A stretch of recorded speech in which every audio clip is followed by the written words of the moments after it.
My name's Lewes and I'm on level 2 hairdressing, and I think my favourite thing about the course is how quickly we've progressed. We've gone from 0 to 100 ridiculously fast in just a couple of terms, and it's been really nice to get to learn everything quite quickly. We start off with basic cutting, basic colouring. That's pretty much what this course is entirely based on. It just teaches you the fundamentals of hairdressing, so if you choose to progress onto level 3 or level 2 barbering, you've got the base layer to start you off in hairdressing. Tutors are amazing. Like there's nothing that I can't go to them about if I have any issues with the theory, which I do struggle with because English and maths is a big part of a level 2 course because it's very coursework based. But if I have any issues with practical theory, the class, any other teachers, you can go straight to them and you feel completely comfortable. In terms of trips and visits, we have done Salon International in London, which was amazing.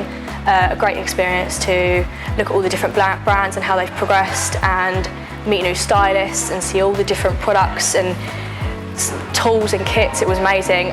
The facilities here are amazing. I've been here for 3 years and I've got absolutely no complaints on the salons, the equipment that they use. The brands are all amazing. We use them on each other. We use them on clients that come in and pay who do return because it's good stuff. I think at a lot of colleges they try and just get you in and out the door.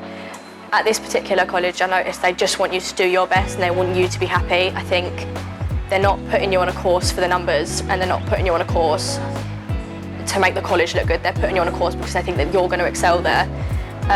When I started, I made it very clear that hairdressing wasn't my thing. I was never good at it in my first 2 years of college, but I wanted to give it a go.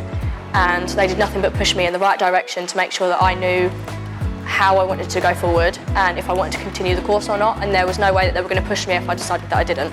So this college in particular is the reason that I stuck to it, and I wouldn't have stayed for a third year had I not enjoyed it here, because it does take me a long time, like I said, to get here.